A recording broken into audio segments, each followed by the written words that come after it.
What's up, YouTube? This is Boston Chris back at a brand new video. Got some stuff that actually came in today, along with a couple other books that I picked up recently, and I just wanted to go ahead and show those off, including, and we're gonna have an unboxing, which is something I don't do often, just because, really, I mean, for the most part, I don't normally. As far as unboxings go, I have a lot of different books that I'll end up getting, but I figure, you know, you guys just want to see the books. You don't really care about what it is specifically. But in this case, it's a special one for the mere fact that it's something that I don't normally get. So definitely something cool that I'm, looking forward to sharing with you guys. So first I want to start off with just doing something that I didn't do last time. I missed, or I just was going through my video and I completely forgot about it. So my lists, as you guys know, last time I had one of my top 10 books on there, so I'm gonna go ahead and cross that off. So here we go. Oh, sorry, hold it for you. So cross out Warlock #1. So that's off of my list. So making slow but sure progress on that. But let's get into the books, what you guys came to see. So starting off, we have it's a pretty nice, it's definitely a good book and one I'm happy to have in my collection. It's, got a fair share of damage to it because it's an older book, but still a good one. So we got X-Men 105. So really cool book. Definitely one that helps me out. This is pre Byrne era stuff, because the Byrne run starts at issue 108, but early, I guess you could call it New Team X-Men. They were, was it the 9th issue, pretty much, from the New Team coming in. So definitely cool stuff to get, and a tougher book to find as far as well, not tough as in, but just one of those things where it's just like X-Men are getting hot. People are kind of, I mean, X-Men have always been hot. What am I saying? Getting hot. X-Men are a hot title, and everybody's speculating as to what's going to happen, who's going to show up, what's the story going to be, all these different things. So definitely a good one to get if you can find those, anything from basically, 94 on down through that Byrne run till 143 where it ends.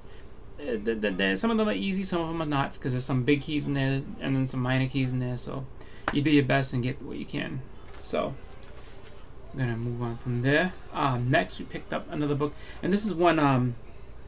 So I have to get, I have to get the regular cover of this, but I saw a really good deal on this, and I had to go get it. So this is Spawn issue number 100. So this is the Mike Mignola cover. Really cool. Definitely a good book to have. For me, I'm trying to complete the Spawn run from 1 through 100.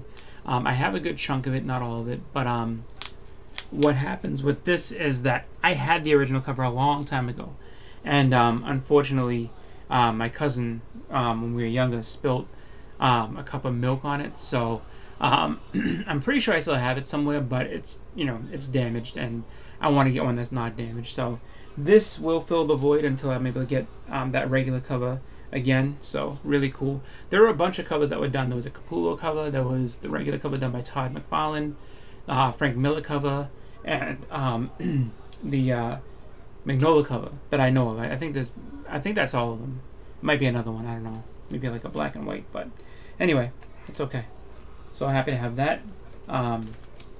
Next, also got the die-fold cover of Transformers Generation 2 #1. So really cool cover. I have the regular of this issue, but this is really in nice shape. And funny enough, just a book that for now, like, it's a odd one, just because I know a lot of people think that it's more expensive because it's a shorter issue, and supposedly, I don't know how true this is, but supposedly the run is supposed to have a little print run. I have no idea. I just know I picked it up just because I'm trying to get that done so I can say that I've completed all the Marvel Transformers stuff. So I think the only issue I have left for that series is number 8. So who knows? Next, we have actually 2 more to help me complete a run. And these are books that I was hoping to... Well, I actually came across good deals on them. And it's just like, it's good just to kind of check different things out, because sometimes you'll end up finding deals when you're not expecting to. So we have none other than Warlock number 4. And Warlock number 7. So, really cool. Got Dr. Doom in this issue. Really cool. And the Brute. So, it's funny because in issue number 6, it's Reed Richards that becomes the Brute. So I'm assuming that Doom has something to do with the transformation. I haven't read them yet, but definitely cool. And they still put it in Mylar, which is awesome. So, really excited for that. Oh, yeah. So I forgot that the seller that gave me that also sent this along. And I was reading through it. And he marked off that it was a freebie on there, which is kind of cool. But the Warriors of Plasm, Home for the Holidays. And so this is from Defiant Comics, which I guess was a Jim Shooter company. And I was looking to see who actually worked on this, because I know, like, in the back they have, or within it they have like little mentions of Len Wein and Dave Cockrum and some other people. I'm like, there's no way that either one of them did art on this book, just because, I mean, as we all know, I mean, I can show you, let's just compare. I mean, this cover on its own, I mean, this is a Dave Cockrum cover. And, I mean, unless Dave was on his worst day and they smashed his hand with hammers, not the same. But for free, I'm not going to complain, because I think that's really cool. So I'm going to look more into this to figure out a little bit more of what this is, because I'm not quite sure. And then, actually, funny enough, too, I was able to pick up one of my list books, just because it's, again, it's not, I like this. So this book is on my list just because I really like the story. I saw it in a Justice League episode, Justice League Unlimited, and it was a really, really good episode. And what it is none other than Superman Annual number 11. So the story for the Man Who Has Everything, an Alan Moore story with Dave Gibbons. So basically the creative team of Watchmen, did this book. And really, really, really awesome story where Superman basically has this plant put on him called the Black Mercy. And it's basically Wonder Woman, Batman, and Robin are going to Superman's Fortress of Solitude for his birthday, and they find that he's not there, but Mongul is. And you just get this whole big story of, like, he's kind of in this trance-like state, imagining that he's got this just completely different life. He's got a son, he's got everything.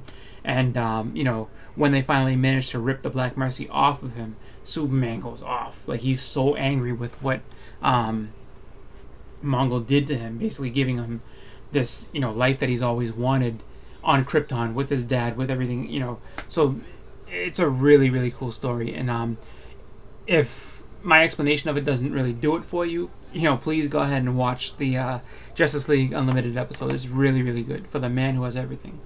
Awesome story. So let's go ahead and not make the same mistake we made last time and go ahead and cross that off our list. So there it is. So that would be book number 5 off the list. So halfway through, not too bad. A little more than halfway through the year, but what can you do? Everything been upside down the way it is. It's pretty crazy. But so this is what I'm talking about. This is the thing that I'm like, oh, I'm gonna unbox it. Here it is. This is something that I don't normally buy, because I'm just like, you know what?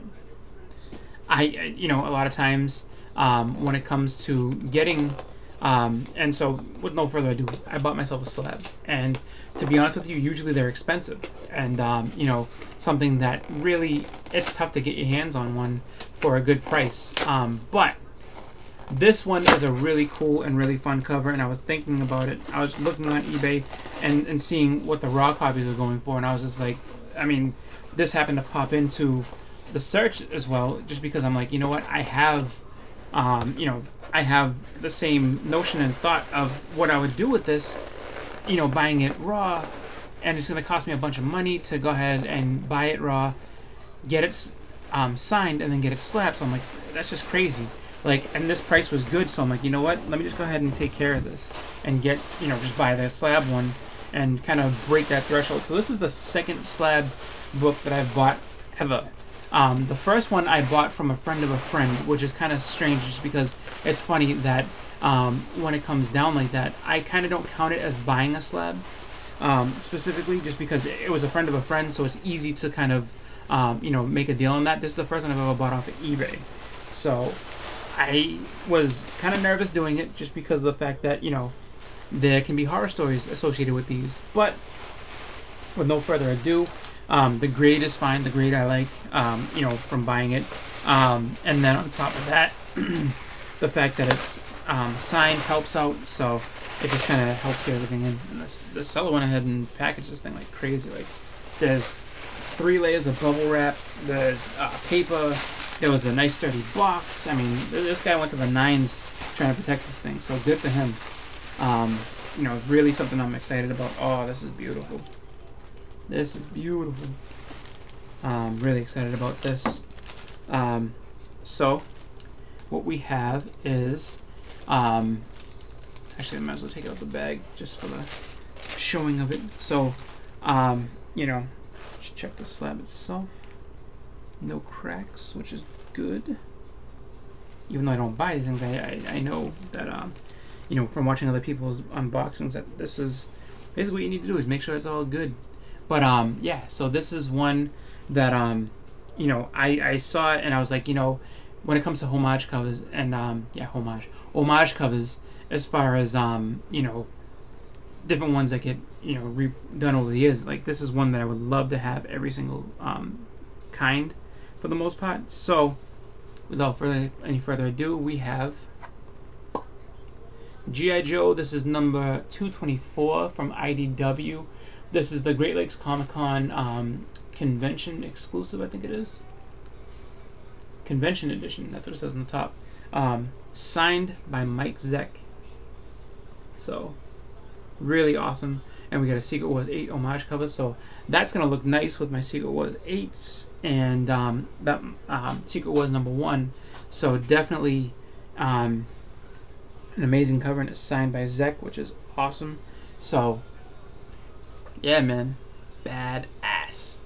Super excited, super happy to have this, and you know, really kind of proud of myself for actually buying the slab rather than kind of, you know, like, all right, let me get it raw, then go and get signed, then go and get a slab. Then it's just like cut out the middleman, just go straight to slab, and it's so really cool. And this is my first CGC signature series, so I've never had a signed slab ever before. So, boom, excited, happy, and just amazed to have this in my collection. So that's gonna do it. That's really exciting for me. I'm really excited for this. I want to thank everybody for watching. Again, this has been Boston Chris. As always, happy collecting. I should be having some stuff. So in the next, not this Saturday, but next Saturday is the Little Giant Comic Con up in New Hampshire, and I'm going to be going to that and hopefully looking to get some more books off my list, and just some other books that I really wanted to get over this time. So hopefully be coming back with some pretty cool stuff from that con. Definitely something that I'm excited about, and then you know, just kind of showing off books I've been picking up as well. So I want to say I may have a video in between now and then, depending on what goes on this week, but if not, then my next video may be coming after August 22nd, so that I can show what I picked up from the con. So really excited for that. It's the only comic show that is happening this year up in my neck of the woods, just because everything else got shut down. So definitely excited for that. I want to thank everybody for watching again. Hope you all have a good night. Happy collecting. I'm out.